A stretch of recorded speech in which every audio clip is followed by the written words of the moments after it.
Good evening. ഇന്നത്തെ നമ്മുടെ topic nuclear detectors. ഇതിൽ തന്നെ ഗ്യാസ് ഫിൽഡ് ഡിറ്റക്ടേഴ്സ്, ന്യൂക്ലിയർ ഡിറ്റക്ടേഴ്സിലെ വൺ ഓഫ് ദ ടൈപ്പാണ് gas filled detectors. For example ionisation chamber, proportional counter and also Geiger Muller counter. So these are example for gas filled detectors. So എന്തുകൊണ്ടാണ് ഇതിനെ gas filled detectors എന്ന് പറയാൻ കാരണം? ഇവിടെ നമ്മൾ ഉപയോഗിക്കുന്നത് ഗ്യാസസ് ആണ്. So by using gases or by the presence of gases we can detect nuclear radiations. So അതുകൊണ്ടാണ് നമ്മൾ ഇതിനെ ഗ്യാസ് ഫിൽഡ് ഡിറ്റക്ടേഴ്സ് എന്ന് വിളിക്കാൻ കാരണം. അപ്പോൾ ഇത്തരത്തിലുള്ള ഗ്യാസ് ഫിൽഡ് ഡിറ്റക്ടേഴ്സിൻ്റെ ഒരു ജനറൽ സ്കീമാറ്റിക് ഡയഗ്രമാണ് ഞാനിവിടെ റെപ്രസെൻറ്റ് ചെയ്തിരിക്കുന്നത്. അപ്പോൾ ഇതിൽ നിങ്ങൾക്ക് കാണാൻ കഴിയും, ഇവിടെ നമ്മളൊരു ചേംബർ വരച്ചിട്ടുണ്ട്. ഈ ചേംബറിനകത്ത് നമ്മൾ ഗ്യാസ് ഫോമിൽ normal air or hydrogen gases നമ്മൾ ഈ ചേംബറിനകത്ത് ഫില്ല് ചെയ്തിരിക്കുകയാണ് at atmospheric pressure. So normal atmospheric പ്രഷറിലുള്ള ഗ്യാസസ് ആണ് നമ്മൾ ഈ ചേംബറിനകത്ത് ഫില്ല് ചെയ്തിരിക്കുന്നത്. അതുകൂടാതെ ഈ ചേംബറിൽ ഒരു മെറ്റാലിക് ഇലക്ട്രോഡ് നമ്മൾ വെച്ചിട്ടുണ്ട്. ഈ ഇലക്ട്രോഡ് എന്ത് ചെയ്യുന്നു? നമ്മളുടെ ഈ ചേംബറും ഇലക്ട്രോഡും തമ്മിൽ ടച്ചിങ്സ് വരാത്ത രീതിയിൽ നമ്മൾ ഈ ഇലക്ട്രോഡിനെ ഇൻസുലേറ്റ് ചെയ്തിട്ടുണ്ട്. സോ ഇവിടെ നമ്മൾ ഇൻസുലേറ്റ് ചെയ്തിരിക്കുന്നു, ഈ ഭാഗത്ത് നമ്മൾ ഇൻസുലേറ്റ് ചെയ്തിരിക്കുന്നു. So there is no connection between metal electrode and the chamber. So ഇവിടെ നമ്മൾ ഈ ഇലക്ട്രോഡ് എന്ത് ചെയ്യുന്നു? നമ്മളൊരു വോൾട്ടേജുമായിട്ടും ഒരു ലോഡ് റെസിസ്റ്റൻസ് ആയിട്ട് കണക്ട് ചെയ്തിരിക്കുകയാണ്. So this is the load resistance and we apply a potential. ഈ ലോഡ് റെസിസ്റ്റൻസിന് പാരലായിട്ട് നമ്മൾ ഒരു ആംപ്ലിഫയർ, പൾസ് ആംപ്ലിഫയർ കണക്ട് ചെയ്തിരിക്കുകയാണ്. അതുപോലെ തന്നെ ഇതിന് പാരലായിട്ട് നമ്മൾ കൗണ്ടേഴ്സും കണക്ട് ചെയ്തിരിക്കുകയാണ്. So this is A schematic diagram four gas filled detectors. So ഇനി എന്താണ് ഇതിൻ്റെ വർക്കിംഗ് എന്നുള്ളത് നമുക്ക് നോക്കാം. നമുക്കറിയാം ന്യൂക്ലിയർ ഡിറ്റക്ടേഴ്സ് അല്ലെങ്കിൽ നമ്മൾ കഴിഞ്ഞ interaction of nuclear radiations with matters എന്ന ആ പാർട്ടിൽ നമ്മൾ പഠിച്ചിട്ടുണ്ട്. ആൽഫ, ബീറ്റ, ഗാമ ഇത് ഏത് തന്നെയാണെങ്കിലും മാറ്ററുമായിട്ട് ഇൻട്രാക്ട് ചെയ്യുന്ന സമയത്ത് ആ മാറ്ററിൽ എന്തുണ്ടാവുന്നുണ്ട്? അയോണൈസേഷൻ നടക്കുന്നുണ്ട്. സോ ഈ ഗ്യാസ് ഫീൽഡ് ഡിറ്റക്ടേഴ്സിൻ്റെ ബേസിക് പ്രിൻസിപ്പിൾ അല്ലെങ്കിൽ വർക്കിംഗ് പ്രിൻസിപ്പിൾ എന്ന് പറയുന്നതും അയോണൈസേഷൻ തന്നെയാണ്. എന്താണ് അയോണൈസേഷൻ?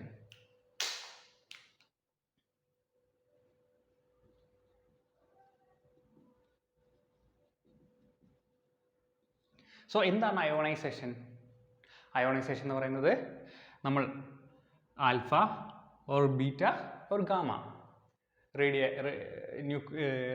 റേഡിയേഷൻസ്, അപ്പോൾ ഈ എമിറ്റ് ചെയ്യപ്പെടുന്ന റേഡിയേഷൻസ് എന്ത് ചെയ്യുന്നു?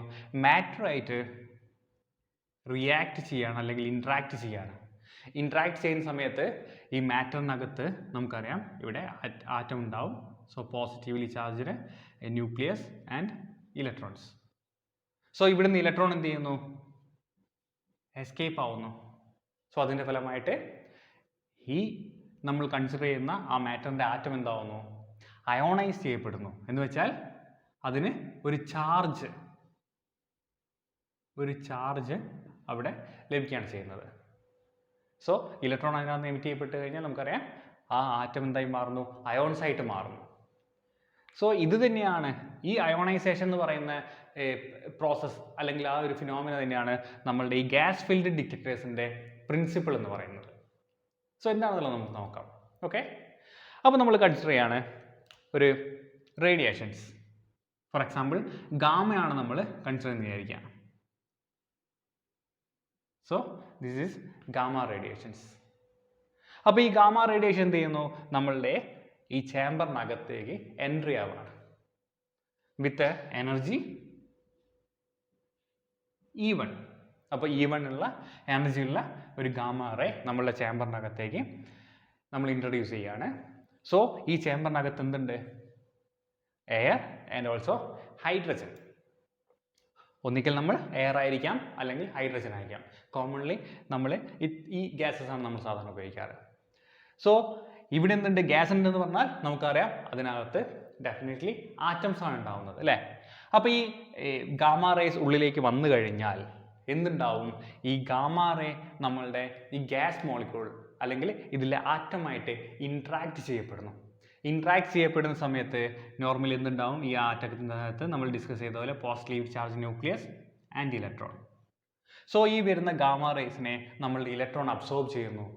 അബ്സോർബ് ചെയ്യുന്ന സമയത്ത് അതിനെന്ത് ചെയ്യുന്നു, ഈ ആറ്റത്തിൽ നിന്നും എസ്കേപ്പ് ചെയ്യാൻ കഴിയുന്നു. ബിക്കോസ് ഈ coulombic attraction between the nucleus and electron അതെന്ത് ചെയ്യപ്പെടുന്നു, ബ്രേക്ക് ചെയ്യപ്പെടുന്നു. So electrons are just escape from the atom. So it will move from the atom. So ഇങ്ങനെയാകുന്ന സമയത്ത് ഇവിടെ എന്താണ് നടക്കുന്നത്, സെപ്പറേഷൻ ആണ് നടക്കുന്നത്. അപ്പോൾ ഇത്ര നേരം ഈ ആറ്റത്തിലെ ഓർബിറ്റിലിരുന്ന ഇലക്ട്രോൺ എന്ത് ചെയ്യുന്നു, ഈ ഗാമ റേ അബ്സോർബ് ചെയ്തത് കൊണ്ട് എസ്കേപ്പ് ആവുകയാണ് ചെയ്യുന്നത്. സോ ഇവിടെ ഒരു സ്പ്ലിറ്റിംഗ് നടക്കും. എങ്ങനെയാണ് സ്പ്ലിറ്റിംഗ് നടക്കുന്നത്, ഈ ആറ്റത്തിന് ഒരു ചാർജ് വരും. ചാർജ് വന്നു കഴിഞ്ഞാൽ നമുക്കറിയാം അത് നമുക്ക് അയോൺസ് എന്ന് വിളിക്കാം. സോ അത് ഇലക്ട്രോൺസ് എന്ത് ചെയ്യുന്നു, എമിറ്റ് ചെയ്യപ്പെടുന്നു.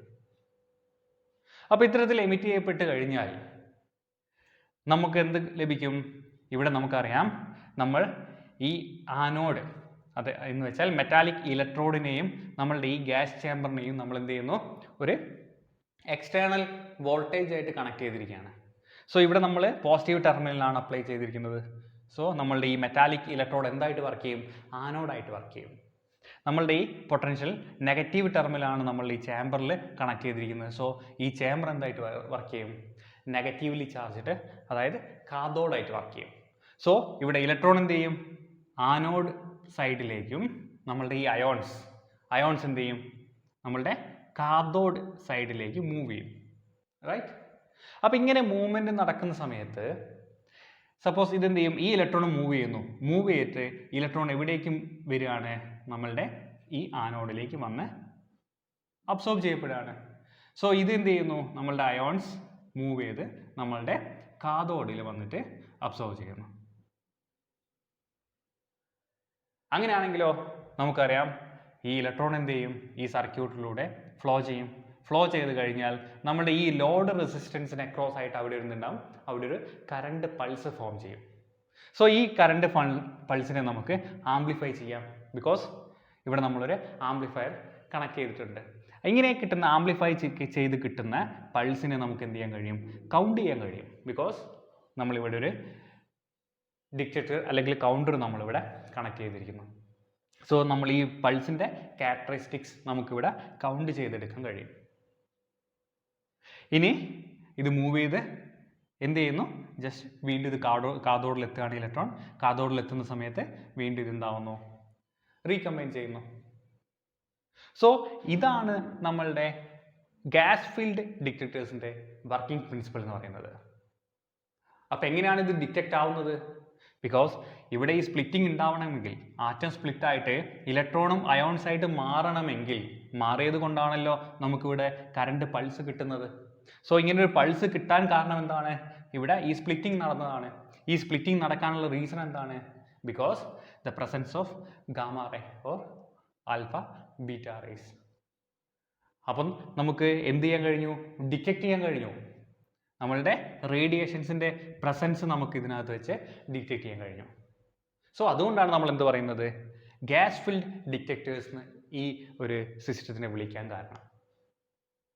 ഓക്കെ, അങ്ങനെയാണെങ്കിൽ ഇവിടെ എന്തൊക്കെ പാരാമീറ്റേഴ്സ് ആണ് നമ്മളുടെ ഈ ഔട്ട്പുട്ട് സിഗ്നലിനെ ബാധിക്കുന്നത് എന്ന് നോക്കാം.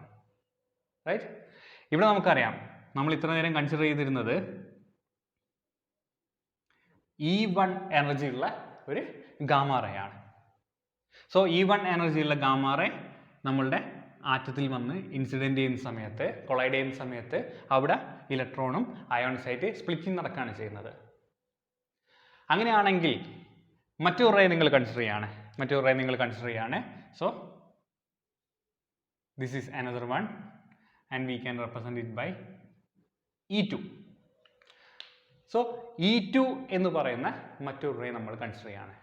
അപ്പോൾ ഇവിടെ E1ഉം E2 നമ്മൾ റിലേഷൻ നമ്മൾ നോക്കുകയാണെങ്കിൽ E2 is greater than E1.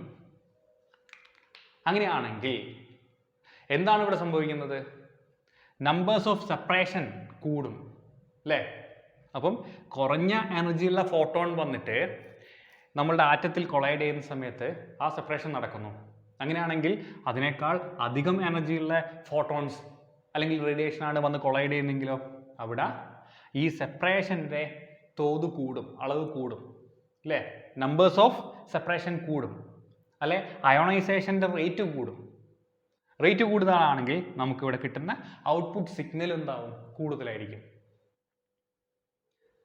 അങ്ങനെയാണെങ്കിൽ ഈ ഡിറ്റക്ടേഴ്സിൻ്റെ എഫിഷ്യൻസിയെ ബാധിക്കുന്ന ഒരു പോയിന്റ് എന്താണ്? Energy of radiation. ഇനി അത് മാത്രമാണോ? അത് മാത്രമല്ല, മറ്റൊരു പാരാമീറ്റർ കൂടി നമുക്കിവിടെ കാണാം. എന്താണത്? Applied voltage. എന്തുകൊണ്ട് അങ്ങനെ പറയാൻ കാരണം? സപ്പോസ് നിങ്ങൾ കൺസിഡർ ചെയ്യുക, നമ്മളിവിടെ E1 E2 എനർജിയുള്ള റേഡിയേഷൻസ് നമ്മൾ ഇതിനകത്തേക്ക് അലൗ ചെയ്യാണ്. അലൗ ചെയ്യുന്ന സമയത്ത് ഇവിടെ എന്ത് ചെയ്യുന്നു? ഇലക്ട്രോൺസ് ആൻഡ് അയോൺസ് പ്രൊഡ്യൂസ് ആവുന്നു.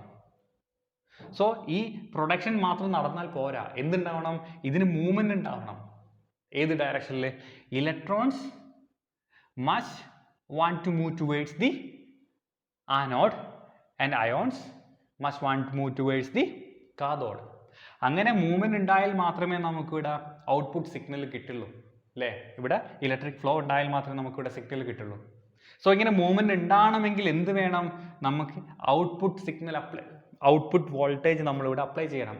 അപ്ലൈ ചെയ്താൽ മാത്രമേ ഈ മെറ്റാലിക് റോഡ് ഇലക്ട്രോഡ് ആനോഡായിട്ടും നമ്മളുടെ ഈ ചേംബർ കാഥോഡായിട്ടും വർക്കാവുള്ളൂ.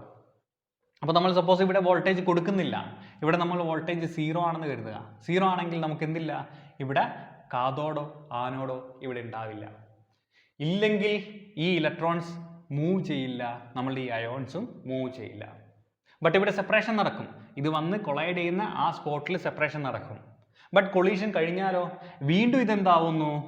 റീജോയിൻ ചെയ്യുന്നു, അല്ലെങ്കിൽ റീകോമ്പിനേഷൻ നടക്കുന്നു. സോ അങ്ങനെ റീകോമ്പിനേഷൻ നടന്നു കഴിഞ്ഞാൽ നമുക്ക് ഇവിടെ ഇതിൻ്റെ ആവശ്യമില്ല. കാരണം എന്താണ്? റീകോമ്പിനേഷൻ നടന്നു കഴിഞ്ഞാൽ പിന്നെ ഇവിടെ ഡിറ്റക്റ്റിംഗ് അല്ലെങ്കിൽ ഡിറ്റക്ടർ എന്ന് പറയുന്ന ആ ഒരു വേർഡിന് ഇവിടെ പ്രാധാന്യമില്ല.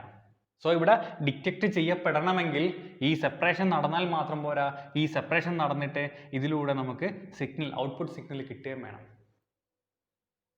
റൈറ്റ്? അപ്പോൾ ഇത് നോട്ട് ഈക്വൽ ടു 0 ആണെങ്കിൽ മാത്രമാണ് നമുക്കിവിടെ കാഥോഡും ആനോഡും ആക്ട് ആവുള്ളൂ. അങ്ങനെ കാഥോഡും ആനോഡും ആക്ട് ആയാൽ മാത്രമേ നമ്മളുടെ ഈ ഇലക്ട്രോൺസും അയോൺസും സെപ്പറേറ്റ് ചെയ്യപ്പെട്ട് ഇവിടെ നമുക്ക് ഔട്ട്പുട്ട് സിഗ്നൽ ലഭിക്കുള്ളൂ. അപ്പം ഇവിടെ നമ്മൾ ഇൻസിഡൻറ്റ് ചെയ്യുന്ന റേഡിയേഷൻസിൻ്റെ എനർജിയെ എത്രത്തോളം ഇമ്പോർട്ടൻ്റ് ആണോ അത്രപോലെ തന്നെ ഇമ്പോർട്ടൻ്റ് ആയിട്ടുള്ള മറ്റൊന്നാണ് എന്ത്? നമ്മൾ അപ്ലൈ ചെയ്യുന്ന ഈ വോൾട്ടേജ്. അങ്ങനെയാണെങ്കിൽ നമ്മളുടെ ഈ അപ്ലൈഡ് വോൾട്ടേജും നമ്മളുടെ പൾസ് സൈസും തമ്മിലുള്ള റിലേഷൻ എന്താണെന്ന് നമുക്ക് നോക്കാം. ഓക്കെ, അപ്പോൾ നമുക്ക് ഈ ഡയഗ്രത്തിലേക്ക് പോകാം. എന്താണ് ഈ ഡയഗ്രത്തിൽ കാണിച്ചിരിക്കുന്നത്? ഇവിടെ നമ്മൾ വോൾട്ടേജ് വേഴ്സസ് പൾസ് സൈസ് ആണ് ഇവിടെ ഇൻഡിക്കേറ്റ് ചെയ്തിരിക്കുന്നത്. അപ്പം വോൾട്ടേജ് കൂടുന്നതിനനുസരിച്ച് നമ്മളുടെ ഈ പൾസ് സൈസിൽ എന്ത് വ്യത്യാസമാണ്, എന്ത് മാറ്റങ്ങളാണ് സംഭവിക്കുന്നത് എന്നാണ് ഇതിൽ പറയുന്നത്. അപ്പോൾ നിങ്ങൾ നോക്കൂ, സപ്പോസ് നമ്മൾ എടുക്കുന്നത് 0 ആണെന്ന് കരുതുക, നമ്മളുടെ വോൾട്ടേജ് 0 ആണെന്ന് കരുതുക. വോൾട്ടേജ് 0 ആണെങ്കിൽ എന്താണ് സംഭവിച്ചത്? ഇവിടെ കാഥോഡോ ആനോഡോ പ്രൊഡ്യൂസ് ചെയ്യപ്പെടുന്നില്ല. പ്രൊഡ്യൂസ് ചെയ്യപ്പെട്ടില്ലെങ്കിൽ എന്താവും? നമ്മളുടെ ഈ നമ്മളെ ഈ വേവ്സ്, അതായത് റേഡിയേഷൻസ് വന്ന് ബൊമ്പാർഡ് ചെയ്ത് കഴിഞ്ഞാൽ ഇവിടെ സെപ്പറേഷൻ നടക്കുന്നു. സെപ്പറേഷൻ നടന്നു കഴിഞ്ഞു, നെക്സ്റ്റ് ടൈമിൽ എന്ത് ചെയ്യുന്നു? ഇത് റീകോമ്പിനേഷൻ നടക്കുന്നു. അതുകൊണ്ട് നമുക്ക് ആ 0 വോൾട്ടേജിൽ നമുക്ക് ഔട്ട്പുട്ട് സിഗ്നൽ ഒന്നും തന്നെ കിട്ടില്ല. സോ 0 വോൾട്ടേജിൽ നമ്മളുടെ പൾസ് സൈസ് എന്ന് പറയുന്നതും 0 തന്നെയായിരിക്കും.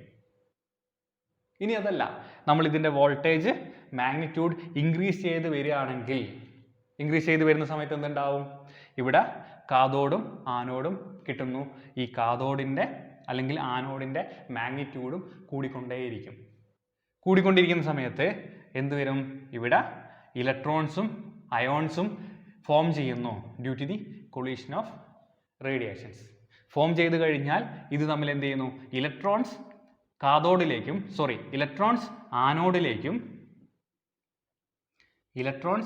ആനോഡിലേക്കും അയോൺസ് കാഥോഡിലേക്കും മൂവ് ചെയ്യപ്പെടുന്നു. സോ മൂവ് ചെയ്ത് കഴിഞ്ഞാൽ നമുക്ക് ഈ സർക്യൂട്ടിലൂടെ കറണ്ട് ഫ്ലോ കിട്ടുന്നു, നമുക്ക് ഔട്ട്പുട്ട് സിഗ്നലും ലഭിക്കുന്നു. റൈറ്റ്? അങ്ങനെയാണെങ്കിൽ നമുക്ക് വോൾട്ടേജ് ഇൻക്രീസ് ചെയ്യുന്നതിനനുസരിച്ച് നമുക്കിവിടെ ഉണ്ടാവുന്ന ഔട്ട്പുട്ട് പൾസിൻ്റെ സൈസും എന്താവും? ഇൻക്രീസ് ചെയ്തിട്ടേ ഇരിക്കും. റൈറ്റ്? സോ വോൾട്ടേജ് ഇൻക്രീസ് ചെയ്യുന്നു, പൾസ് സൈസും നമുക്ക് ഇൻക്രീസ് ആയി കിട്ടുന്നു. അപ്പോൾ ഇത് in the case of E1 ആണെന്ന് വിചാരിക്കുക. സോ നമ്മൾ എടുക്കുന്നത് E1 ആണെന്ന് വിചാരിക്കുക. E1 എന്ന് പറയുന്നത് എന്താണ്? E1 എന്ന് പറയുന്നത് ഈ ഇൻസിഡൻറ്റ് റേഡിയേഷൻസിൻ്റെ എനർജിയാണ്. ഇത് നമ്മൾ ഇതിനെക്കാട്ടും E1-നെക്കാട്ടും അധികം എനർജി ഉള്ള E2 എനർജി ആയിട്ടുള്ള മറ്റൊരു റേഡിയേഷൻസിനെയാണ് നമ്മളിവിടെ ഇൻട്രൊഡ്യൂസ് ചെയ്യുന്നതെങ്കിൽ ഓൾറെഡി നമുക്കറിയാം ഈ എനർജി എന്താണ്? ഈ സെപ്പറേഷനെ അല്ലെങ്കിൽ ഈ സെപ്പറേഷൻ്റെ കൗണ്ടിനെ ഇൻക്രീസ് ചെയ്യിക്കും. സോ എനർജി ഇതിന് ഒരു പാരാമീറ്ററാണ്, അതേപോലെ നമ്മൾ അപ്ലൈഡ് വോൾട്ടേജും പാരാമീറ്ററാണ്. സോ ഒരേ വോൾട്ടേജ് നമ്മളിവിടെ അപ്ലൈ ചെയ്ത് കഴിയാണ്, ഒരേ വോൾട്ടേജാണ് നമ്മളിവിടെ ഇൻക്രീസ് ചെയ്യിക്കുന്നത്, ബട്ട് ഡിഫറെൻറ്റ് എനർജിയാണ് ഇവിടെ കൊടുക്കുന്നത്. അങ്ങനെയാണെങ്കിൽ E2-ൻ്റെ കേസിൽ നമ്മളുടെ പൾസ് സൈസ് എന്ന് പറയുന്നത് E1-നേക്കാൾ അധികമായിരിക്കും. This is E2. Correct? Okay. ഇത് നമ്മൾ ഒരു പർട്ടിക്കുലർ വോൾട്ടേജ് റീച്ച് ആയി കഴിഞ്ഞാൽ എന്താണ് അവിടെ സംഭവിക്കുന്നത്? മാക്സിമം വോൾട്ടേജ് നമ്മൾ കൊടുത്തു കഴിഞ്ഞു. അപ്പം ഇവിടെ നമ്മൾ മാക്സിമം മാഗ്നിറ്റ്യൂഡ്, നമ്മളുടെ കാഥോഡിന് മാക്സിമം മാഗ്നിറ്റ്യൂഡ് കിട്ടിക്കഴിഞ്ഞു, നമ്മളുടെ ആനോഡിന് മാക്സിമം മാഗ്നിറ്റ്യൂഡ് കിട്ടിക്കഴിഞ്ഞു. അങ്ങനെയാണെങ്കിൽ അവിടെ പിന്നെ റീകോമ്പിനേഷൻ നടക്കില്ലല്ലോ. എന്തായാലും ഈ സെപ്പറേഷൻ നടക്കും, നമ്മളുടെ അയോൺസും ഇലക്ട്രോൺ റീകോമ്പിനേഷൻ നടക്കില്ല, കാരണം നമ്മളിവിടെ വോൾട്ടേജ് അപ്ലൈ ചെയ്യുകയാണ് ചെയ്യുന്നത്. സോ വോൾട്ടേജ് ഒരു പർട്ടിക്കുലർ വാല്യൂ എത്തിക്കഴിഞ്ഞാൽ എന്താണ് നടക്കുന്നത്? ഈ മൂവ്മെൻറ്റും ഒരു സ്റ്റേബിളായിട്ട് മാറും അല്ലേ? ഇലക്ട്രോൺ ആനോഡിലേക്ക് മൂവ് ചെയ്യുന്നതിൻ്റെ റേറ്റും ഈ അയോൺസ് കാഥോഡിലേക്ക് മൂവ് ചെയ്യുന്നതിൻ്റെ റേറ്റ് എന്താവും? സ്റ്റേബിൾ ആവും, കോൺസ്റ്റൻ്റ് ആയിട്ടേ പോയിക്കൊണ്ടിരിക്കും. സോ ഈ സെക്കൻഡ് റീജിയനിൽ എന്താവും? ഇത് നമുക്ക് കോൺസ്റ്റൻ്റ് ആയിട്ട് തന്നെ ലഭിക്കും. അപ്പോൾ ഈ ഫസ്റ്റ് റീജിയന് പറയുന്ന പേരാണ് റീകോമ്പിനേഷൻ റീജിയൻ. കാരണം നമ്മൾ ഇവിടെ ഗ്രാജുവലി ഇൻക്രീസ് ചെയ്തുകൊണ്ടിരിക്കുകയാണ് വോൾട്ടേജ് 0 to ഒരു പർട്ടിക്കുലർ വാല്യൂ. സോ 0-ലാണെങ്കിൽ അവിടെ റീകോമ്പിനേഷൻ നടക്കും. അപ്പം 0-ൽ നിന്ന് അല്പം കൂടുന്നതിനനുസരിച്ച് റീകോമ്പിനേഷൻ പോസിബിലിറ്റി കുറഞ്ഞു വരും. സോ ഒരു പർട്ടിക്കുലർ റീജിയൻ എത്തിക്കഴിഞ്ഞാൽ എന്താവും? Recombination possibility ഇല്ലാതെയാവും. സോ അതുകൊണ്ടാണ് ഈ റീജിയനെ നമ്മൾ റീകോമ്പിനേഷൻ റീജിയൻ എന്ന് പറയുന്നത്. അതിനുശേഷം എന്താണ് നടക്കുന്നത്? അയോണൈസേഷൻ അവിടെ കൺഫേം ആണ്. കാരണം നമ്മളിവിടെ അതിൻ്റെ മാക്സിമം കാഥോഡ് പൊട്ടൻഷ്യലും ആനോഡ് പൊട്ടൻഷ്യലും നമ്മൾ കൊടുത്തു കഴിഞ്ഞു. സോ അവിടെ റീകോമ്പിനേഷൻ ഉണ്ടാവില്ല. There is no possibility to recombine the electron and ions. അപ്പോൾ അവിടെ അയോണൈസേഷൻ എന്ന് പറയുന്നത് ഡെഫിനറ്റ്ലി അവിടെ നടന്നിരിക്കും. അതുകൊണ്ടാണ് നമ്മൾ അതിനെ അയോണൈസേഷൻ ചേംബർ എന്ന് വിളിക്കുന്നത്, ഈ റീജിയനെ. ഓക്കെ. ഇനി എന്താണെന്നു? നമ്മൾ ഈ ഒരു പർട്ടിക്കുലർ വോൾട്ടേജ് എത്തിക്കഴിഞ്ഞാൽ നമ്മൾ വീണ്ടും ആ വോൾട്ടേജ് ഇൻക്രീസ് ചെയ്യുകയാണ്. ഇൻക്രീസ് ചെയ്യുന്ന സമയത്ത് എന്താണ് സംഭവിക്കുന്നത്? ഇവിടെ ഇതിൻ്റെ മാഗ്നിറ്റ്യൂഡ് കൂടുന്നു, നമ്മൾ വീണ്ടും കൂട്ടുകയാണ്. അപ്പം നെഗറ്റീവ് സൈഡിൽ നമ്മൾ നെഗറ്റീവ് മാഗ്നിറ്റ്യൂഡ് വീണ്ടും കൂട്ടുന്നു. ഇവിടെ നമ്മൾ ആനോഡിൽ പോസിറ്റീവ് മാഗ്നിറ്റ്യൂഡ് നമ്മൾ വീണ്ടും വർദ്ധിപ്പിക്കുകയാണ് ചെയ്യുന്നത്. സോ അത്തരം കേസിൽ എന്താണ് സംഭവിക്കുക? ഇവിടെ നമ്മൾ റേഡിയേഷൻസ് വന്നിട്ട് ഇൻട്രൊഡ്യൂസ് ചെയ്യുന്നു. ആറ്റം ഇലക്ട്രോൺ ആയിട്ടും അയോൺസ് ആയിട്ടും സ്പ്ലിറ്റ് ചെയ്യപ്പെടുന്നു. ഇലക്ട്രോൺ എന്ത് ചെയ്യുന്നു? മൂവ് ചെയ്യുന്നു. എങ്ങോട്ട്? Towards the anode. ആൻഡ് ഇവിടെ നമ്മളുടെ ions move towards cathode. But നമ്മൾ ഈ റീജിയൻ വരെ ഇതിൻ്റെ മൂവ്മെൻറ്റിൻ്റെ റേറ്റ് എത്ര ഉണ്ടായിരുന്നോ അതിനേക്കാൾ കൂടുതലായിരിക്കും നമ്മളുടെ ഈ റീജിയനിൽ. കാരണം എന്തുകൊണ്ടാണ്? നമ്മൾ ആ പർട്ടിക്കുലർ വോൾട്ടേജിനെക്കാട്ട് കൂടുതൽ വോൾട്ടേജ് കൊടുക്കുന്ന സമയത്ത് ഈ സെപ്പറേഷൻ അല്ലെങ്കിൽ ഇതിൻ്റെ മൂവ്മെൻറ്റിൻ്റെ സ്പീഡ് കൂടും. ഇലക്ട്രോൺ ആനോഡിലേക്ക് വരുന്നതിൻ്റെ ഫ്ലോ റേറ്റ് കൂടും. പോസിറ്റീവ് അയോൺസ് കാഥോഡിലേക്ക് മൂവ് ചെയ്യുന്നതിൻ്റെ വെലോസിറ്റി അല്ലെങ്കിൽ അതിൻ്റെ റേറ്റ് കൂടിക്കൊണ്ടേയിരിക്കും. കാരണം നമ്മൾ വീണ്ടും വോൾട്ടേജ് കൂട്ടുകയാണ്. സോ ആ അട്രാക്ഷൻ കൂടും. പോസിറ്റീവിലേക്ക് ഇലക്ട്രോൺ അട്രാക്ട് ചെയ്യപ്പെടുന്നതിൻ്റെ റേറ്റ് കൂടും. നെഗറ്റീവിലേക്ക് പോസിറ്റീവ് അട്രാക്ട് ചെയ്യപ്പെടുന്നതിൻ്റെ റേറ്റ് കൂടും. ഇങ്ങനെ കൂടുന്ന സമയത്ത് ഈ അയോൺസും ഈ ഇലക്ട്രോൺസ് എന്ത് ചെയ്യും? ഇതിനോട് തൊട്ട് ചേർന്നിട്ടുള്ള മറ്റ് ആറ്റംസ് ആയിട്ട് കൊളൈഡ് ചെയ്യുന്നു. മറ്റ് ആറ്റംസ് ആയിട്ട് കൊളൈഡ് ചെയ്ത് കഴിഞ്ഞാൽ അവിടെ എന്ത് നടക്കും? അതിൽ വീണ്ടും സ്പ്ലിറ്റിംഗ് നടക്കും. ആ ആറ്റം വീണ്ടും ഇലക്ട്രോണിനെ എമിറ്റ് ചെയ്യും. സോ അത് വീണ്ടും അയോൺസ് ആയിട്ട് മാറും. അതേപോലെ തന്നെ ഈ അയോൺസും തൊട്ടടുത്തിട്ടുള്ള ആറ്റമായിട്ട് കൊളൈഡ് ചെയ്യുന്നു. കൊളൈഡ് ചെയ്യുന്നതിനനുസരിച്ച് എന്ത് ഉണ്ടാവും? അവിടെ അയോണൈസേഷൻ നടക്കുന്നു. സോ ഇവിടെ നമ്മൾ ഒരു ആറ്റം ഉണ്ടെന്ന് കൺസിഡർ ചെയ്യുക. ഈ പോകുന്ന ഈ അയോൺസ് മുകളിലോട്ട് നമ്മളുടെ കാഥോഡിലേക്ക് അട്രാക്ട് ചെയ്ത് പോകുന്ന സമയത്ത് ഇവിടെ ഒരു ഇലക്ട്രോൺ ഉണ്ടെങ്കിൽ there is a possibility to collide this ion with this atom. So ഇവിടെ ഇലക്ട്രോണും അയോൺസ് ആയിട്ട് സ്പ്ലിറ്റ് ചെയ്യപ്പെടും. സോ അതേപോലെ നമ്മളുടെ ഇലക്ട്രോൺ ഈ ആനോഡിലേക്ക് പോവുകയാണ്. ഈ വഴിയിൽ നമുക്കൊരു ആറ്റം ഉണ്ടെന്ന് വിചാരിക്കുക. സോ ഈ ആറ്റമായിട്ട് ഇലക്ട്രോൺ കൊളൈഡ് ചെയ്യും. കൊളൈഡ് ചെയ്യുന്ന സമയത്ത് ഇവിടെയും ഇലക്ട്രോണും നമ്മളുടെ അയോൺസ് ആയിട്ട് സ്പ്ലിറ്റിംഗ് നടക്കും. സോ അവിടെ സ്പ്ലിറ്റിംഗ് നടക്കുന്നു എന്ന് വെച്ചാൽ എന്താണ്? ആ സ്പ്ലിറ്റ് ചെയ്യപ്പെടുന്നതൊക്കെ വീണ്ടും നമ്മൾ ഈ സെപ്പറേഷൻ നടക്കും, മൂവ്മെൻറ്റ് നടക്കും, ഇതിലൂടെ ഫ്ലോ ലഭിക്കും. അങ്ങനെയാണെങ്കിൽ അവിടെ എന്തുണ്ടാവും? നമ്മൾ കൊടുക്കുന്ന വോൾട്ടേജ് ഇൻക്രീസ് ചെയ്യുന്നതിനനുസരിച്ച് ഇവിടെ ഈ കൊളീഷൻ റേറ്റ് കൂടിക്കൊണ്ടേയിരിക്കും. സോ ഇവിടെ കൊടുക്കുന്ന വോൾട്ടേജിന് പ്രൊപ്പോർഷണൽ ആയിട്ടാണ് ഇവിടെ സെപ്പറേഷൻ നടക്കുന്നത്, കൊളീഷൻ നടക്കുന്നത്. സോ കൊളീഷൻ നടക്കുന്നതിൻ്റെ ഫലമായിട്ട് വീണ്ടും ഇലക്ട്രോൺ അയോൺ സ്പ്ലിറ്റിംഗ് നടക്കും. സോ നമുക്ക് കിട്ടുന്ന ഔട്ട്പുട്ട് സിഗ്നലിൻ്റെ അളവും കൂടിക്കൊണ്ടേയിരിക്കും. സോ അവിടെ പ്രൊപ്പോർഷണൽ ആയിട്ടാണ് നടക്കുന്നത്. അതുകൊണ്ട് ഈ റീജിയൻ എങ്ങനെ നടക്കും? പ്രൊപ്പോർഷണൽ ആയിട്ട് ഇൻക്രീസ് ചെയ്യും. വോൾട്ടേജ് ഇൻക്രീസ് ചെയ്യുന്നതിനനുസരിച്ച് പൾസ് സൈസും പ്രൊപ്പോർഷണൽ ആയിട്ട് ഇൻക്രീസ് ചെയ്യുന്നു. സോ നമ്മൾ ഓൾറെഡി കൊടുക്കുന്ന E1ൻ്റെ കേസിലാണ് ഇവിടെ സംഭവിക്കുന്നത്. ഇത് നമ്മൾ E2ൻ്റെ കേസാണ് എടുക്കുന്നതെങ്കിലോ E2 ഓൾറെഡി എനർജി അധികമാണ്. സോ ഡെഫിനറ്റ്ലി അവിടെ എന്തുണ്ടാവും?